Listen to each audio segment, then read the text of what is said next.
तुम्हारे पास भी दिमाग है, तुम पढ़ते हो, तुम किसी पर्सपेक्टिव से सोचते हो सकता है मैंने उस पर्सपेक्टिव से ना सोचा। तो जब तुम मुझसे सवाल करते हो तो मैं भी तुमसे कभी कभी सीखता हूं। ना आने का मतलब कुछ बुरा थोड़ी होता है, हर आदमी को सब कुछ थोड़ी आता है। इस फील्ड की जो विधा है, इस फील्ड में जीता कैसे जाता है वो मुझे पता है। हो सकता है मुझे हिस्ट्री कुछ भी ना पता हो, लेकिन इस फील्ड में जीता कैसे जाता है, कैसे आईएएस पे सिलेक्शन होता है, क्या करना पड़ता है, वो चीजें मुझे पता है बस। तो इसलिए मैं हमेशा तुम लोगों से क्लास में कहता हूं कि क्वेश्चन पूछते रहा करो, कुछ भी क्वेश्चन पूछो, कोई बात नहीं आएगा मैं तुमको सॉरी बोलूंगा, मैं पता करके आके फिर तुमको बताऊंगा, वो कोई मुद्दा नहीं। इस एग्जामिनेशन में इतना पढ़ना थोड़ी है। यहां जितने लोग तुम लोग आते हो, बस मेरी एक बात मान लो, क्लास वर्क और होमवर्क और सिलेक्शन अगर नहीं होगा ना, तुमको 2 साल का खर्चा देंगे 30,000 रुपए महीने के हिसाब से।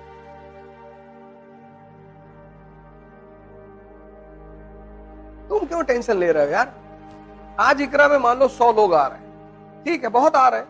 ये 100 वो लोग हैं जिन्होंने जीवन में खतरा ले रखा है कि पैसा डूब जाएगा तो, लेकिन चलो, जब तुम कोई बिजनेस शुरू करते हो तो तुम्हारा बिजनेस पहले दिन में नहीं खड़ा होता। बिजनेस का पहला चरण है फेथ। इतनी बड़ी बड़ी कंपनियां मार्केट में हैं, तो लोग उनको पास जाएंगे।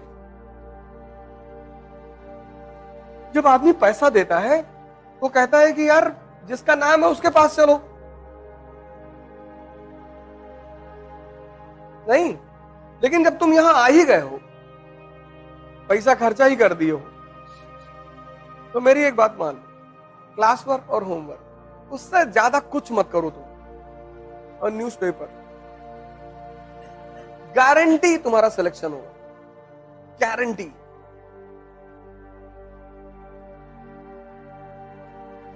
हम अपनी गारंटी ले रहे हैं, अपनी, और आज से प्रयोग नहीं कर रहे हैं। पिछले 15 साल 20 साल पढ़ाते हो क्या? 15 साल से प्रयोग कर रहे हैं, 15।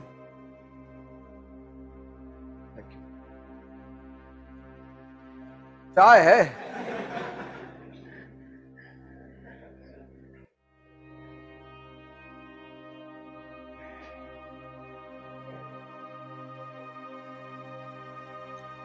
तुम सिर्फ क्लास वर्क, होमवर्क, न्यूज़पेपर कर लो, गारंटी तुम्हारा सिलेक्शन हो। ये हिंदुस्तान में जो 10, 20, 50 लोग मुझे मानते हैं, उसकी वजह यही है। किसी डॉक्टर की जब दवा सूट कर जाती है तभी तो दोबारा तुम उस डॉक्टर के पास जाते हो। इस एग्जामिनेशन में तुम बहुत पढ़ नहीं पाओगे, इतना जान लेना। हाँ, जब तुम्हारी जो क्लास में इकोनॉमी पढ़ाई गई है वो कंसोलिडेट हो गई, हजम हो गई, उसके बाद जब तुम दत्ता सुंदरम उठाओ, अब तुम सोच के देखो, तुम्हारा नेशनल इनकम चैप्टर क्लियर है, सब पता है तुम्हें। अब तुमने दत्ता सुंदरम की किताब उठाई पढ़ने के लिए, कितना देर लगेगा? 10 मिनट, क्योंकि सब तो समझ में पहले से है। नहीं समझे? समझ गए ना? जैसे मैंने तुम्हें पढ़ाया इंडस्ट्रियल रेवोल्यूशन, तुमने कंसोलिडेट कर लिया, हजम कर लिया, फिर किताब उठाया, कितना देर लगेगा? 10 मिनट। तुम इतनी छोटी सी बात नहीं समझ पाते हो, क्योंकि तुम्हारा मन कहता है कि इतनी बड़ी अचीवमेंट इतने छोटे रास्ते से हो जाएगी। सर, ऐसे ही होती है।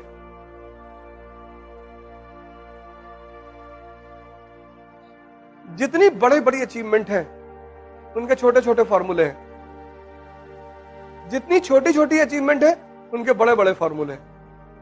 नियम है इस संसार का। यहां सबको बोलो भैया मैं सच बोलता हूं, तुमको लोग कहेंगे कि झूठा 1 नंबर का है, और तुम सबसे बोलो कि मैं झूठ बोलता हूं, तो लोग कहेंगे बहुत सच बोलता है ये आदमी। ये अजीब सा खेल है, अजीब सा। एनसीईआरटी में कितनी बार तुम लोगों को बोला हूं, एनसीईआरटी मतलब सोचने का तरीका, एनसीईआरटी मतलब आधारभूत ज्ञान। जितने लोग एनसीईआरटी तैयार कर लेते हैं आईएएस की कोचिंग करने से पहले, उनके फर्स्ट अटेम्प्ट में सेलेक्ट होने की संभावना 90% बढ़ जाती है।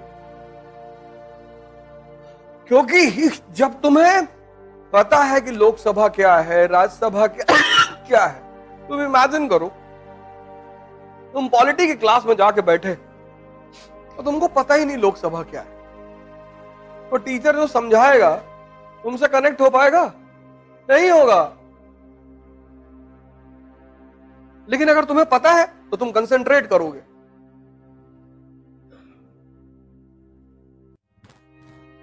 नहीं करोगे?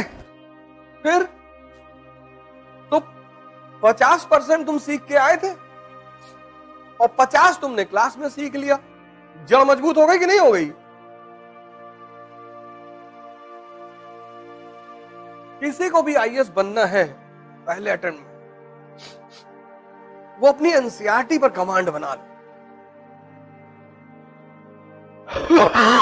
अब जैसे पहला चैप्टर है विपिन चंद्रा का, क्लास 12th वाली एनसीईआरटी है ना विपिन चंद्रा, उसका पहला चैप्टर है 18वीं शताब्दी का भारत, है ना। अब वो चैप्टर जब तुमने खत्म किया तो पहली चीज क्या क्लियर होनी चाहिए कि मुगल साम्राज्य का पतन क्यों हुआ। यही तो पहली हेडिंग है। दूसरी चीज क्या क्लियर होनी चाहिए? क्षेत्रीय राजवंश, राजपूताना, अवध। पढ़ी हो कभी एनसीईआरटी? बताओ अवध के बारे में।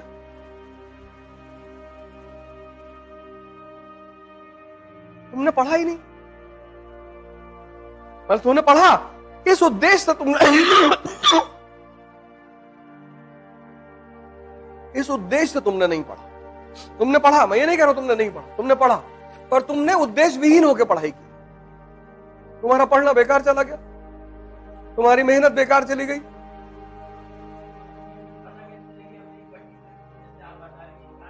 अरे भैया चैप्टर, जैसे जब तुम मनोहर कहानियां पढ़ते हो, सत्य कथा पढ़ते हो, तो उसमें क्या लिखा होता है? उसकी टाइटल होती है, उसी टाइटल से प्रभावित होकर तो पढ़ते हो। नहीं, बंबई की हसीना ने हंगामा मचाया, अब तुम उसमें क्या खोजोगे कि इस हसीना ने हंगामा कैसे मचाया? दो ही चीज तो खोजोगे। किसी भी किताब की जो टाइटल होती है, किसी भी चैप्टर का टाइटल होता है, वो यही तो तुमको बताता है। जब कार्ड शादी का छपवाते हो तो उस पर लिखवाते नहीं हो शुभ विवाह, नहीं तो हर आदमी पूछे ना कि भैया काहे दे रहे हो कार्ड। तो जब कार्ड देते हो तो उस पर लिखा होता शुभ विवाह। कहता अच्छा किसका है? कहता मेरे पापा का। अच्छा अच्छा, अबे दे दिए कार्ड, पढ़ लो किसका है। अब सब इंक्वायरी करोगे। तो कोई भी चैप्टर की जो टाइटल होती है, वो टाइटल ये बताती है कि इस चैप्टर में ये चीज, अब 18वीं शताब्दी का भारत, तो किस किस स्तर पर? राजनीति के स्तर पर, अर्थव्यवस्था के स्तर पे, समाज के स्तर पे, तो पता कर लो। नहीं, बंबई की हसीना ने मचाया हंगामा, तो एक चीज उसमें क्या है? हसीना। दूसरा क्या है? हंगामा। तो अब तुम कहानी पढ़ोगे कि कैसे मचाया भाई, तो वही तो चीज ढूंढोगे, हैं? हंगामे वाले point. Like and subscribe to our YouTube channel and press the bell icon for